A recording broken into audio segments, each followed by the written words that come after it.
Jasage de jeu de rôle qui est rendu au 27 août du RPG ED 2021. Et on enchaîne tout de suite avec les 4 mots. Le premier mot, c'est fraction. Fraction. Ma fraction préférée.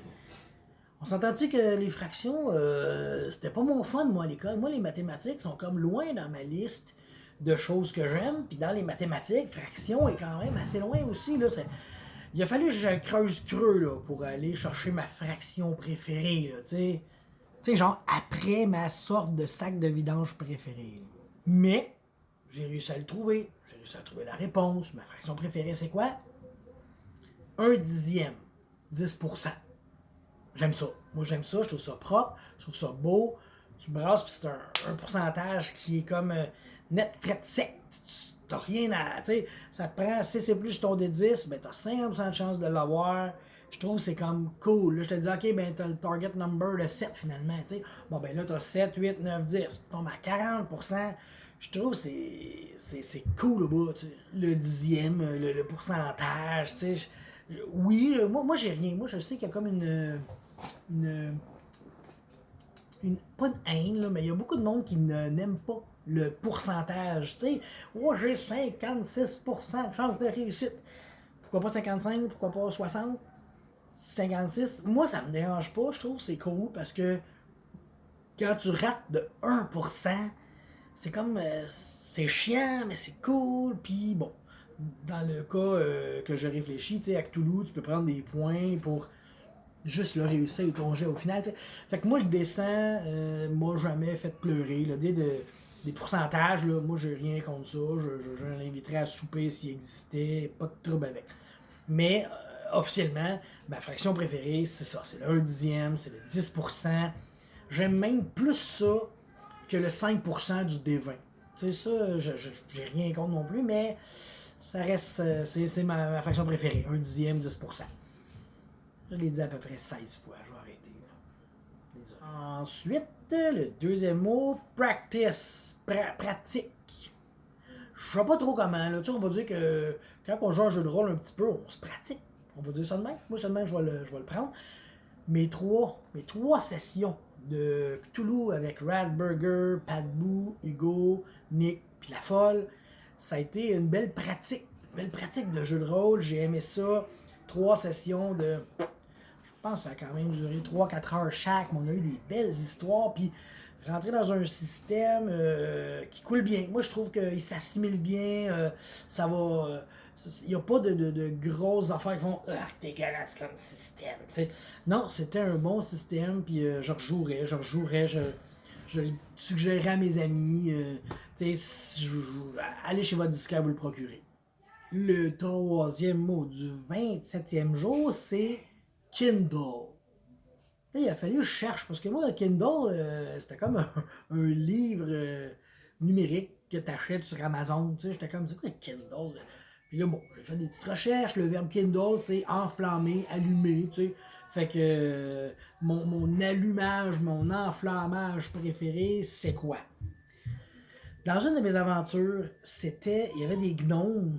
Puis là, bon, histoire courte, les gnomes, ils étaient comme enterrés. Il y avait une ville sur Terre, tu sais. Puis là, il y a une méchante qui a comme envoyé un gros cristal noir dans le milieu de la ville. Puis là, la ville a commencé à couler sous la terre. Puis là, elle s'est ramassée recouverte. Tu sais, comme c'était une grotte, mais une grotte, là, plus accès dehors. Tu étais coincé là, tu sais. Il y a un des gnomes. Tu sais, les gnomes, ça passe rapidement, ça roule. Il s'est arrangé pour lier la pierre noire, le bijou noir que ça s'appelait. Il l'a lié à elle, tu sais. Fait que moi, ce que lui a coulé, elle aussi, elle a. Je vais remettre ma main dans la chose. Elle aussi, elle a rentré sous terre. Fait que là, elle s'est comme fait prendre dans le même piège qu'elle a voulu prendre les gnomes, tu sais, parce qu'elle les aimait pas, les gnomes. Je n'ai pas décidé pourquoi elle les aimait pas. Elle les aimait pas. That's it, that's all, on est gal. Fait que là, là, un moment donné, ils ont trouvé qu'il y avait des bébites qui attaquaient. En passant, c'était la méchante, c'était Opacitas qu'elle s'appelait. T'sais. Et là, ils ont trouvé que la méchante, elle leur envoyait des bébites, des troupes. Puis ça fait même. Fait que là, les gnomes, ils ont fait ça marche pas, comment ça qu'on se fait attaquer? Là, ils ont remonté la piste jusqu'à ce qu'ils voient qu'il y a un tunnel quelque part. Puis les monstres passaient par là. Fait que se sont dit, il va falloir qu'on je fasse tomber ça, parce que là, on a un problème. Sinon, tu sais, on va toujours se faire attaquer, puis bon, OK. Là, il y avait des innocents qui mouraient, des enfants, des femmes, des marchands, tout ce que tu veux, ou tout ce que tu veux pas qui meurent, tu sais. Fait que là, ils ont demandé au groupe, ils ont dit, on a trouvé c'est quoi que ça va prendre. Ça va prendre la pierre de feu et le feu de pierre. Puis là, tu les mets ensemble, puis ça va exploser. Mais en même temps, ce qu'ils savaient pas, c'est qu'il y avait un gnome que, tu sais, les gnomes ont toujours un but dans la vie, tu sais, ils ont comme un lifetime goal, que c'est ça qu'ils veulent carrer. Puis lui, c'était de voir la plus grosse explosion au monde. Et ça, mélanger la pierre de feu et le feu de pierre ensemble, ça créerait probablement la plus grosse explosion que lui pourrait voir dans sa vie, tu sais. Fait que les joueurs, il a fallu qu'ils fassent 2 donjons, bien sûr. Puis, ce que j'avais trouvé cool, c'est qu'il y avait un donjon que fallait que tu avais comme une chaudière, fallait que tu arroses le feu. Il y avait des flammes magiques, tu sais. Fallait que tu l'arroses avec cette chaudière d'eau-là pour rentrer dedans, tu sais. Puis là, après ça, fallait que tu accroches la chaudière à l'intérieur, puis qu'elle se remplisse. Ça prenait à peu près 8 heures à remplir la chaudière, tu sais. Fait qu'il était comme coincé dans le labyrinthe, dans le château, je l'appelais comment? Le sanctuaire. J'appelais ça un sanctuaire. Il était coincé dans le sanctuaire tant que la chaudière n'était pas remplie. Donc, puis il ne pouvait pas faire de long rest, parce que tu fais pas un long rest où il y a des bébites partout autour, tu sais. Fait que là, je les ai comme poussés, là, vous êtes obligés de le faire d'une traite. Tu sais. C'est ça que j'avais trouvé dans ce temps-là. Puis au bout de 8 heures, ben, ta chaudière est remplie, tu sors. Puis si tu ressors, ben là, après ça, il faut que tu sortes pendant 8 heures parce qu'il faut que la chaudière se remplisse. Mais c'était des sanctuaires magiques. Là, j'explique tout, mais c'était des sanctuaires magiques qui étaient là, qui avaient été créés pour protéger ça. Donc, ils se régénéraient. Avec le temps, là, ils se régénéraient. Fait que, il y avait du respawn dedans. Il y avait du respawn. Disons ça comme ça. Fait qu'en tout cas, fait que là, ils font un donjon, ils ramassent la pierre de feu, ils font l'autre donjon, ils ramassent le feu de pierre, ils s'en viennent avec ça dans la grotte. Puis là, ils font comme, bon, ben c'est parfait. Là, ils les mettent ensemble dans un genre de... Je me souviens plus, une poche spéciale de gnome, là, tu sais.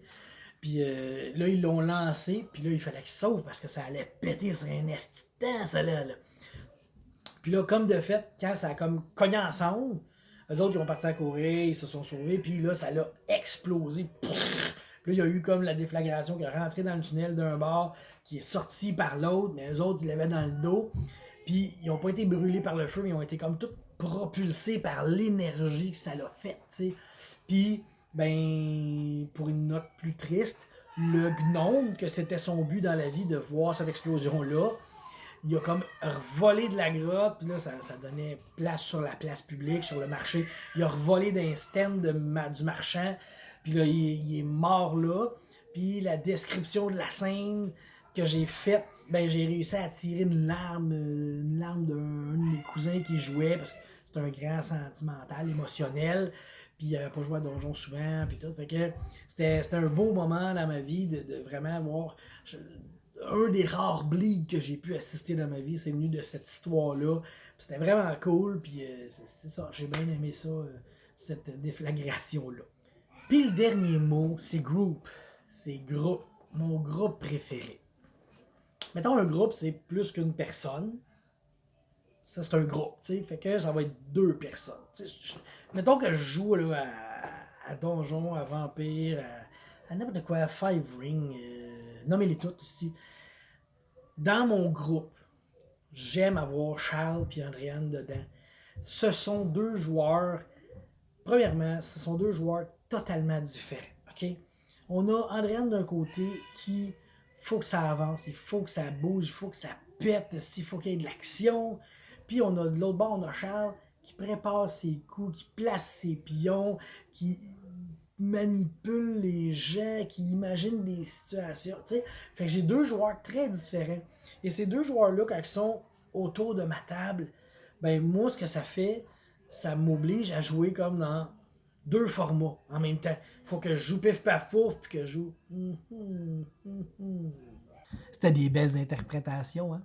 Fait que quand j'ai ces 2 personnes-là dans un de mes groupes de jeux, ben ça me fait une game balancée. Ça me fait une game que moi j'aime, puis Charles joue comme moi. Andréane joue comme à l'opposé de moi. Donc, ça me fait sortir de ma zone de confort. Ça me fait essayer un nouveau style. Ça m'oblige aussi à mettre de l'action. Ça m'oblige à faire quelque chose pour pas perdre l'attention d'une joueuse, tu sais. Fait que c'est ça, c'est comme mon groupe préféré, c'est ces deux personnes-là, plus moi, plus d'autres joueurs, tu sais. Parce que c'est ça, un groupe aussi, c'est beaucoup de joueurs, là.